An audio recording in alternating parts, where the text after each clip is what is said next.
The more I've woken up to how American society actually works, the more I've realized how often people function like cogs in a machine. Not because any one is evil, not because there's a single bad villain, but because the system rewards productivity more than presence.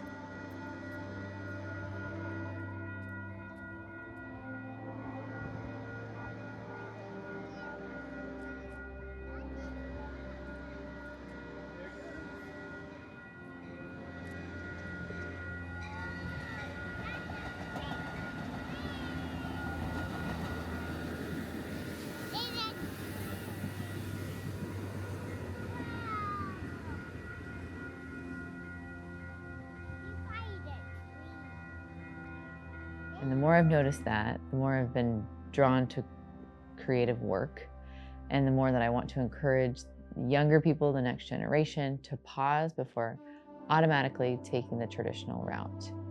When I say the system, I mostly mean the version of the American dream many of us inherited.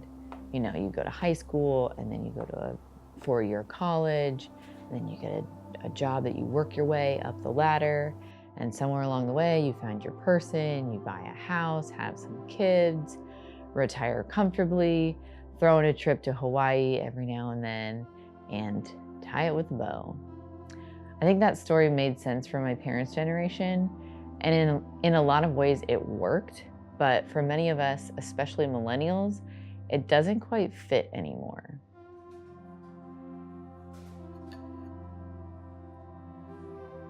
What's strange is how unquestioned this path still is.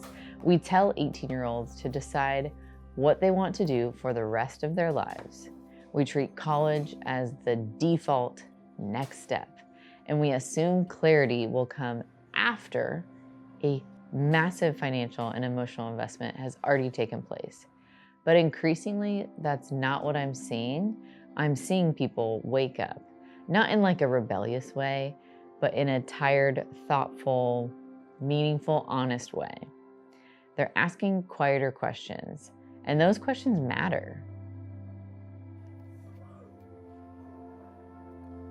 Okay, does that feel like enough for you? Yeah. Okay.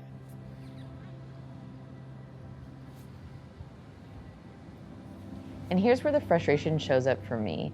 It's wild to me that so many college graduates, smart, capable people, they graduate and then they work at a job like Starbucks or something similar.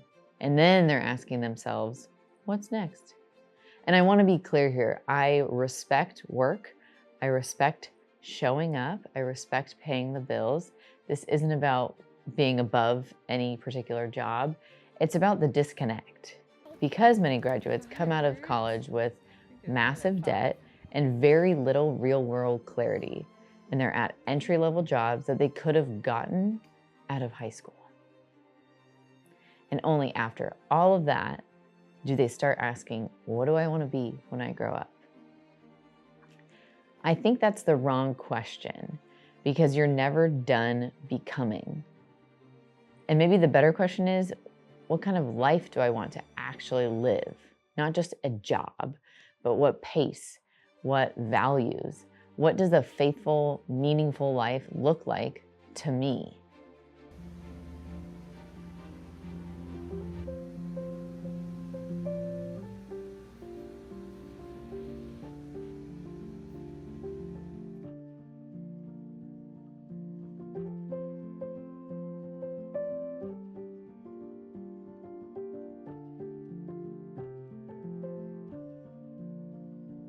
What I have seen in the high school community is naming your college comes with like this pride, which I get, because when you have a big name for school, 4-year college decided on, it's a clear path forward. Your peers can see, oh, that person's going to that big university, and lucky for them. I think what the post-high school question is really about is, what's your next path? It's like, now that you're technically done with what the system has to offer you, the choice is yours. And what are you gonna decide? Are you gonna keep going with the system, or are you gonna do something else? I am proud to say that many of the 2024 graduating class did things differently. A lot signed up for the firefighter academy, decided to go to community college or trade school, some taking gap year programs. And I give massive kudos to the ones making the choice to not do the 4-year experience. Again, not to knock the 4 years, just to say in the sphere that we live in, I think it takes extra guts, extra courage to do it differently.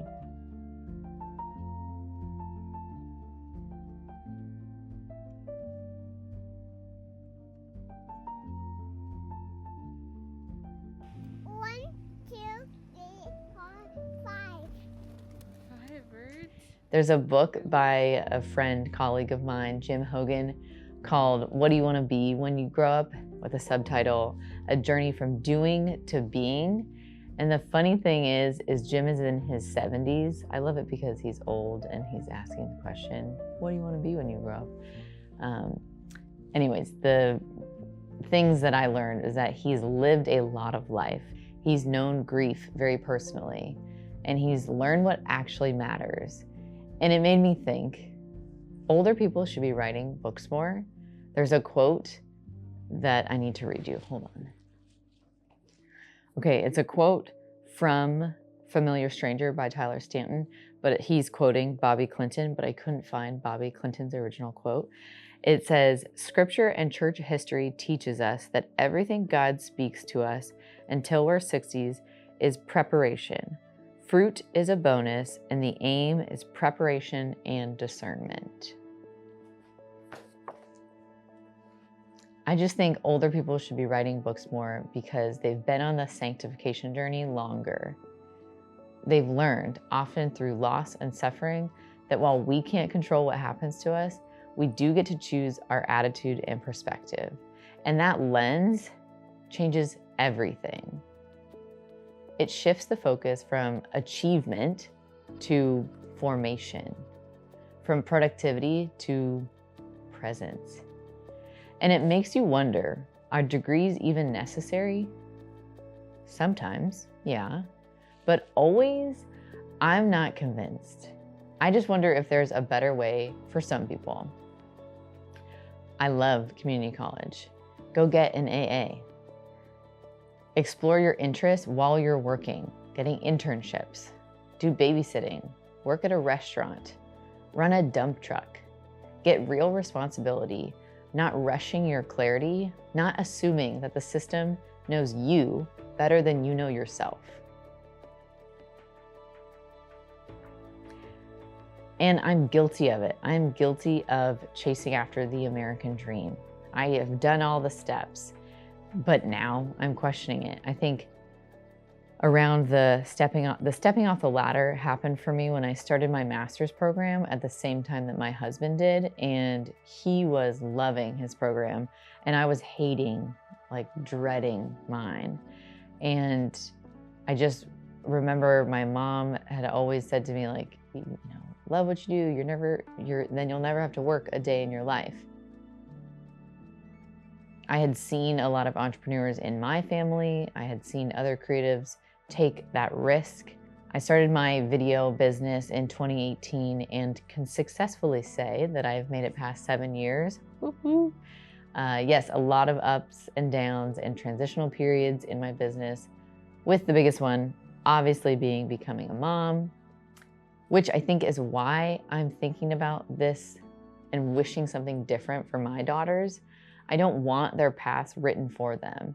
I want them to figure out who they are and what they're passionately called to do. What's changed for me isn't that I reject work, it's that I no longer blindly trust a system just because it's familiar. I'm less interested in climbing a ladder because I've hopped off the ladder. I am more interested in building a life. I don't want my worth tied entirely to output or my identity to be tied to a title. I want to live awake, not rushed, not numbed, not constantly chasing the next thing. And I want young people to know you're not behind if you don't have it figured out. You are becoming, and becoming is slow, and holy, and often non-linear. Maybe the goal isn't to win the American dream. Maybe the goal is to live faithfully within reality, with creativity and intention and courage, not rejecting structure, not glorifying chaos, just choosing a life that feels true.